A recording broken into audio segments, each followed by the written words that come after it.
Corinne, and good afternoon, everyone. I'm here to provide a brief report on the Iranian ballistic missile attack against Israel that occurred earlier today. I can take just a few questions because this is an ongoing situation and I need to get back to my desk. Today, Iran launched nearly 200 ballistic missiles towards targets in Israel. The United States military coordinated closely with the Israeli Defense Forces to help defend Israel against this attack. U.S. naval destroyers joined Israeli air defense units in firing interceptors to shoot down inbound missiles. President Biden and Vice President Harris monitored the attack and the response from the White House Situation Room, joined in person and remotely by their national security team. We are still working with the IDF and the authorities in Israel to assess the impact of the attack.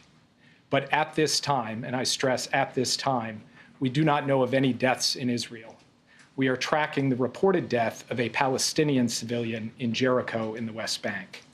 We do not know of any damage to aircraft or strategic military assets in Israel.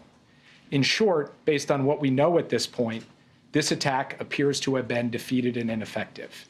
This was first and foremost the result of the professionalism of the IDF, but in no small part because of the skilled work of the U.S. military and meticulous joint planning in anticipation of the attack.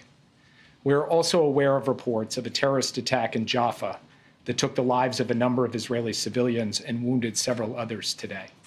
Our condolences go out to the families of the victims and to the family of the Palestinian civilian in Jericho.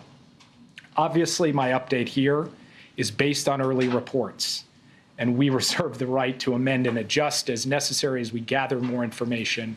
The word fog of war was invented for a situation like this. This is a fluid situation. We will consult with the Israelis on next steps in terms of the response and how to deal with what Iran has just done, and we will continue to monitor for further threats and attacks from Iran and its proxies. We are particularly focused on protecting U.S. service members in the region. And with that, I'll take just a few questions. Yeah. Thanks, Jake. Is the administration making any preparations to evacuate U.S. citizens from Lebanon or elsewhere in the region? We have been very clear for some time now that U.S. citizens should avail themselves of commercial means to depart Lebanon, given everything that's going on. We have said that from this podium, from multiple podiums. We continue to say that, but we have not begun triggering a non-combatant emergency evacuation, a NEO, and do not have an intention to do so at this time. If that changes, we'll let you know. But we continue to reinforce the point. American citizens in Lebanon should follow the guidance from the State Department, which is to find civilian commercial means to depart, because in extremis, we may not be able to get them out safely. Yes. Thanks, Jake. What is the U.S. view on whether Israel should retaliate, and what is your concern about this leading to a wider escalation of war in the region?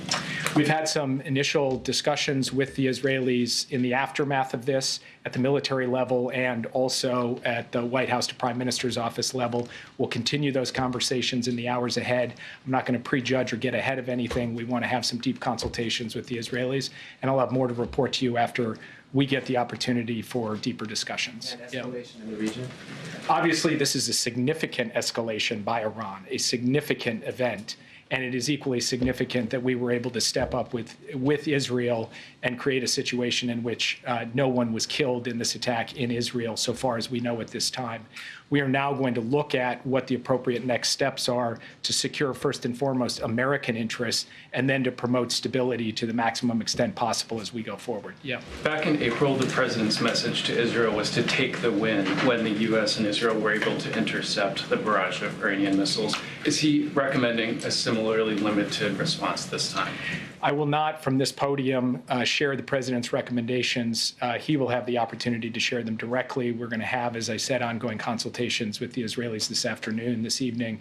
It is too early for me to tell you anything publicly in terms of our assessment or in terms of what our expectations are of the Israelis or the advice that we will give them. So will he be speaking to Prime Minister Netanyahu today? I don't have anything to announce from this podium, but I can tell you that he is tracking this minute by minute. We are very much deeply in touch with the Israelis, and insofar as we have calls to read out, we'll make sure to read them out with you. Just last question, then I'll turn it over. Thank you, Jake. In April, after Iran struck Israel, the U.S. issued a number of sanctions as a consequence.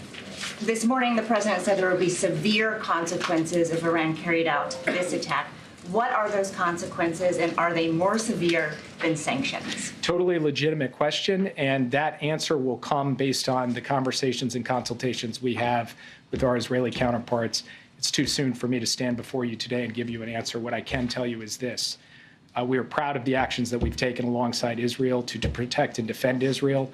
We have made clear that there will be consequences, severe consequences for this attack, and we will work with Israel to make that the case. Thank you very much. Thank you, Jake. Thank you, Jake.